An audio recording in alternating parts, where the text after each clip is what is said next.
طاجن بامية بالعكاوي حاجة ملوكي يا جماعة. دايب دوب، يعني مش قادرة اوصف لكم الحلاوة. في حلة سخنة فيها شوية زيت بنزل بالعكاوي وبقلبه على نار عالية لحد ما ياخد لون مكرمل من كل حتة. بضيف البهارات الصحيحة زي المستكة، حبهان، قرنفل، فلفل اسود، حب، ورق لورا. بقلب كل ده، واول ما اشم ريحه البهارات بتاعتي بدات تطلع بشيل بقى الزيت والدسامه اللي نزلت من العكاوي في حله تانية واسيبها على جنب، واضيف بقى الميه، واول ما تغلي اشيل الريم من على الوش وانزل بالبصل والطماطم المطيبات اللي انتوا عايزين تستخدموها.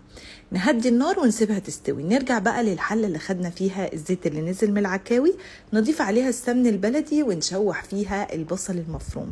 يا دوب البصل يدبل ونيجي بقى للكينج بتاع الوصفه، باميه من بسمه مجمدة نظيفة جدا وحباتها كاملة وحجمها ممتاز.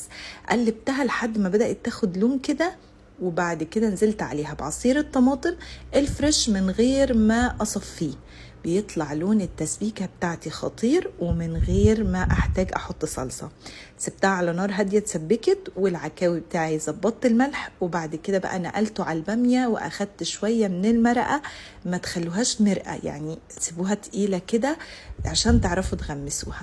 نقلتها في الطاجن وعلى الفرن بقى تبقبق مع بعض كده 20 دقيقة، وعملت الدقة توم وفلفل حراق وريحان، والريحان ده بينقلها نقلة تانية خالص، لازم تجربوه.